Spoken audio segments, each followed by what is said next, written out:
ہم ہاتھ پھیلا کے بیعت نہیں لیتے، ہم ہاتھ اٹھا کے بیعت لیتے۔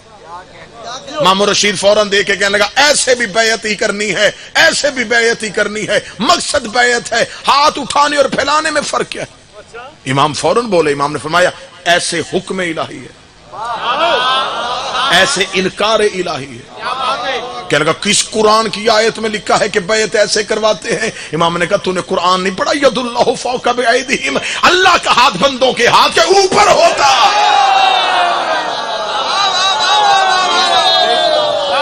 یہ بیعت خلافت والے کرواتے تھے، یہ امامت والے کرواتے تھے، یہ سقیفہ سے شروع ہوئی تھی، یہ غدیر سے شروع ہوئی تھی۔ جنگ میں جملہ ضائع ہو گیا، میں دکھ لے کے جاؤں گا۔ اب پتا چلا کہ علم پہ ہاتھ کیوں ہے۔ بادشاہ حسین تمہارے ہاتھوں کو سلامت رکھے۔ غازی آج بھی 12ویں کی بیعت لے رہا ہے۔ بندے الیکشن میں ووٹ مانگنے کے لیے آتے، ہر دروازے پہ ڈور ٹو ڈور کمپین۔ ایک دروازہ ایسا آتا ہے کہ امیدوار کا نظر اٹھتی ہے، اوپر ایک پرچم لگا ہوتا، امیدوار تھا پی ٹی آئی کا، پرچم ہے مسلم لیگ نون کا۔ مجھے بول کے بتاؤ وہ دروازہ دستک دے گا؟ وہ گزر جائے گا۔ لوگ کہیں گے یہ گھر رہ گیا، وہ کہتا چھوڑو، انہوں نے اعلان کر دیا ہے۔ اللہ جانے میں جھنگ میں بیٹھا ہوں یا کہاں بیٹھا ہوں، انہوں نے اب اعلان کر دیا ہے، نہ یہ روب میں آئیں گے نہ یہ لالچ میں آئیں گے۔ اب انہوں نے چھت پہ پرچم لگا کے اعلان کر دیا ہے ہمارا تعلق کس پارٹی کے ساتھ ہے۔ ہم شیعہ چھتوں پہ علم اس لیے لگاتے ہیں کہ علی کا منکر علم دے کے سمجھ جائے، دروازے کی دستک نہ دینا۔ یہ سقیفے والا گھر نہیں، غدیر والا گھر۔ یہ اب بکیں گے نہیں، یہ اب جھکیں گے نہیں۔ مولا حسین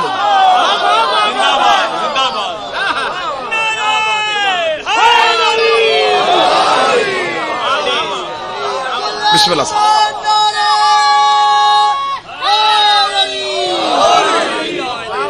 بسم اللہ صاحب۔ بیعت کروائی جا رہی ہے۔ امام کی بیعت ہو چکی، بیٹا بڑی جلدی ہے، بڑی جلدی ہے۔ بیعت ہو چکی امام کی، اب امام ولی عہد ہو چکے ہیں۔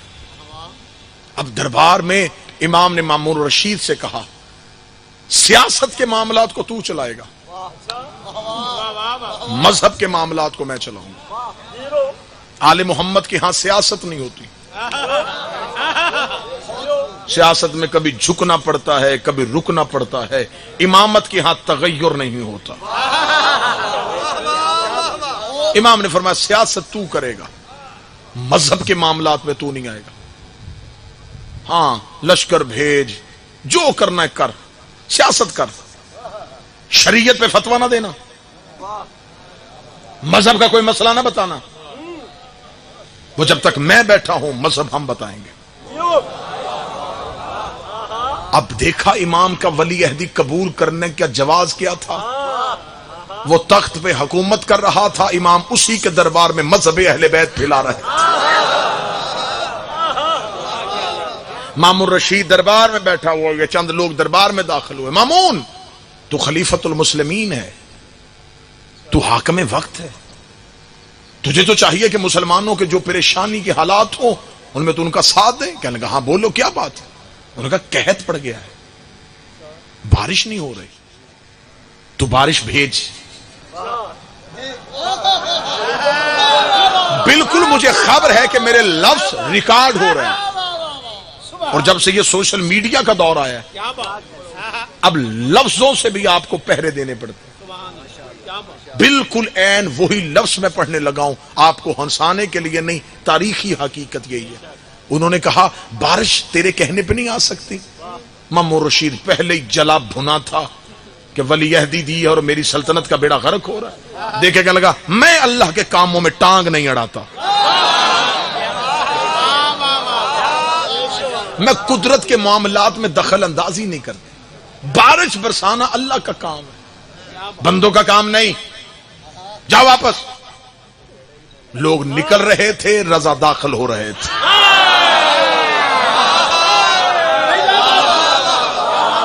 امام رضا نے دروازے سے روک کے جاتے ہوئے لوگوں سے کہا کیا پوچھنے آئے تھے؟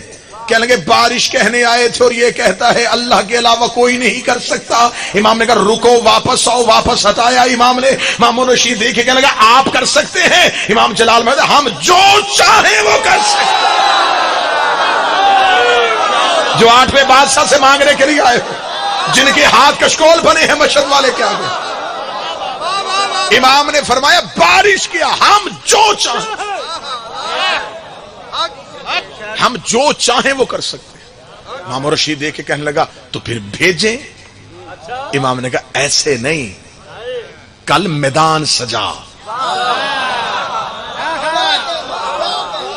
میں دربار میں بارش کہہ کے بھیج دوں, تو کہے رضا کے کہنے پہ ہوئی نہیں. کل میدان سجا, سرکاری منادی سے کہے, اعلان کروائے کل مرد و زن اکٹھے ہوں میدان میں. بارش کی ذمہ داری میری. سرکاری منادی نے ندا کرنی شروع کر دی, میرے مولا آپ نے دربار میں بارش کیوں نہیں برسائی, میدان کیوں سجایا؟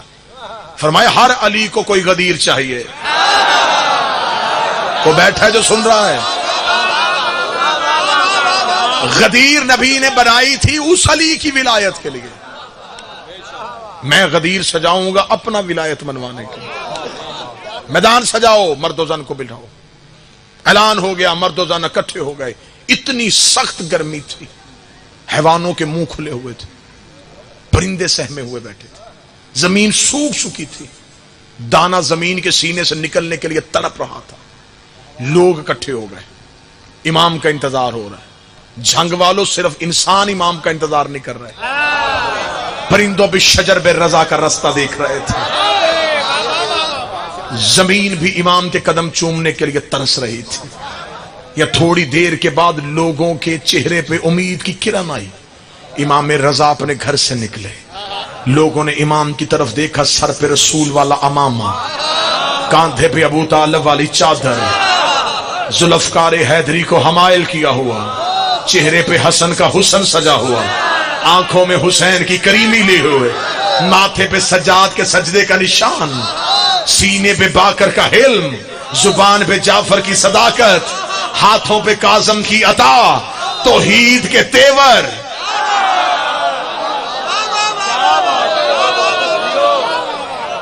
امام کے قدم چلتے ہوئے, امام کے قدم چلتے ہوئے, چلتے چلتے امام لوگوں کے جم غفیر میں پہنچے. لوگ انتظار کر رہے تھے, فرزند رسول آ گئے, علی کا بیٹا آ گیا, بطول کا بیٹا آ گیا, امام وقت آ گئے. امام پہنچے. اب کتابیں کہتی ہیں کہ امام نے اپنی ابا کو کھولا, اپنے دونوں ہاتھوں کو اٹھایا, ایسے اٹھایا کہ امام کی ہاتھ کی ہتھیلیوں کی سفیدی آسمان دیکھ رہا تھا. امام نے ہتھیلیوں کو آسمان کی طرف بڑھا گا, بار الہا تجھے میری امامت کا واسطہ. جو سننے کے لیے نہیں, مانگنے کے لیے آئے, بار الہا تجھے میری امامت کا واسطہ. بارش بھیج. یوں ہاتھ اٹھے, کتابیں کہتی ان انگلیوں کے ساتھ بادل کے ٹکڑے چلنے شروع ہوئے. لوگوں کی نظریں آسمان پہ تھی, سیاہ بادل چاروں طرف سے. امام نے بادل کے ٹکڑے کو چلاتے چلاتے قوم کے سر پہ کھڑا کیا. امام نے ہتھیلیوں کو زمین کی طرف کیا, انگلیوں کے ساتھ بارش برسنا شروع ہو گئی, زمین پہ پانی جل تھل کرنا شروع ہو گیا. حیوانوں کے چہرے پہ خوشی آ گئی, انسانوں کے چہرے پہ زندگی آ گئی. زمین توم رہی تھی ابو تراب کے بیٹے کے قدم. ادھر کائنات میں یوں خوشی کا سما ہوا. امام نے منہ آسمان کی طرف کر کہا اتنی بھیج جتنی یہ برداشت کر سکے. اگر امام رضا یہ جملے نہ کہتے, بارش آج تک ہوتی. امام نے جم غفیر میں کھڑے ہو کے کہا ہم صرف برساتے نہیں, ہمارے امر کے ساتھ یہ رکتی بھی ہے. فرمایا بھیج رحمت والی. ادھر میدانوں میں پانی بھر گیا, جتنا زمین کو پانی چاہیے تھا زمین لے چکی، جتنا پرندوں کو چاہیے تھا پرندے لے چکے، جتنا انسان کی طلب تھی انسان لے چکا۔ جب ہر ایک کی طلب پوری ہو گئی، ہر ایک کی خواہش پوری ہو گئی، امام میدان سے نکلے۔ امام کا میدان سے نکلنا تھا، میدان سے ایک ہی آواز آ رہی تھی، واہ رضا، واہ علی ابن موسیٰ، واہ علی کا بیٹا، واہ رسول کا بیٹا، کیا کہنے امام وقت، کیا کہنے تیرے نبی کا بیٹا۔ امت امام کو مرحبا کی صدائیں دے رہی تھی۔ یہاں مامون رشید کا مشیر حمید بن مہران یہ دوڑتا ہوا دربار میں آیا۔ درود سارے حضرات مل کے بلند آواز سے صلی علی محمد، پھر بھی بلند آواز سے صلوات پڑھیے۔ بسم اللہ سرکار، بسم اللہ سرکار، حضور خیریت مزاج میں کر نعرہ رسالت، نعرہ حیدری، علماء حق کی صحت و سلامتی کے لیے سب حضرات مل کر بآوازیں بلند کر صلوات۔ اللہم صلی علی محمد وآل محمد۔ برادر ذی وقار عزت مآب جناب علی رضا کھوکر صاحب، مصائب کے حوالے سے ایک بہترین اور منفرد لہجہ، اجازت ہے میں بات مکمل کروں؟ بس فضائل کے حوالے سے آخری بات۔ حمید بن مہران نے جا کے کہا، مامون بارش ہو گئی۔ کیسے ہوئی؟ کہنے لگا امام رضا پہنچے۔ کہنے لگا امام رضا نے کیا کہہ کے بارش برسائی؟ اس کا امام نے کہا تھا، بار الہا تجھے میری امامت کا واسطہ۔ اور لوگوں نے تو مرحبا کی صدائیں دے دی۔ مامون تیری حکومت گئی، تیرا تخت گیا، آج تو امام کا اختیار لوگوں نے آنکھوں سے دیکھ لیا۔ تو کتابوں سے مٹا رہا تھا، تو مولوی خرید رہا تھا، میدان میں امام کا اختیار دے گیا۔ امام نے دکھا دیا کہ ہم کیا کر سکتے ہیں۔ حمید بن مہران نے یہ کہنا تھا، یا مامون کے چہرے پہ موت کی افسردگی آئی، موت کی زردی آئی۔ مامون رشید ابھی سوچ رہا تھا، یا امام رضا کا پہلا قدم دربار میں آیا، دربار کھچا کھچ بھرا ہوا تھا، خوش آمدید آ کے مامون رشید کو امام رضا کی تعریفیں سنا رہے تھے، یا امام کے قدم دربار میں آنا تھا۔ مامون رشید دے کے کہنے لگا، فرزند رسول بارش تو ہو گئی، لیکن آپ نے تو کل کہا تھا ہم جو چاہیں کر سکتے ہیں، ہم جو چاہیں کر سکتے ہیں۔ یہاں کہہ کے گئے تھے کہ ہم جو چاہے کر سکتے ہیں، میدان میں جا کے اللہ سے دعا مانگ لی۔ اگر اللہ سے دعا مانگ کے بارش کروانی تھی تو وہ میں بھی مانگ سکتا تھا، یہ بھی مانگ سکتے تھے۔ پھر تیرا کمال کہاں ہے؟ تیرا اختیار کہاں ہے؟ تیری ولایت کہاں ہے؟ ادھر سارے دربار نے مامون کو دیکھا کہ بڑا اچھا سوال کیا امام پہ، کہ امام نے تو کہا ہم جو چاہیں کر سکتے ہیں، پھر میدان میں جا کے اللہ سے دعا کیوں مانگی؟ اتنا کہنا تھا۔ لوگوں کی نظریں امام کے چہرے پہ گئی۔ اب امام کے چہرے پہ علی والا جلال آیا، علی والے تیور آئے۔ امام نے یوں دربار کے چاروں طرف دیکھا، جب دربار میں کلین کا ٹکڑا بچھا ہوا تھا جس میں دھاگے کے ساتھ شیر کی تصویر بنی ہوئی تھی۔ امام نے انگلی کا اشارہ کیا، شیر تھارتا ہوا دربار میں دوڑا، پورا دربار خالی ہوا۔ مامون تخت کی آخری سیڑھی پہ جا کے بیٹھا۔ مامون رضا یہ کیا کیا؟ فرمایا ہم جو چاہیں، ہم جو چاہیں۔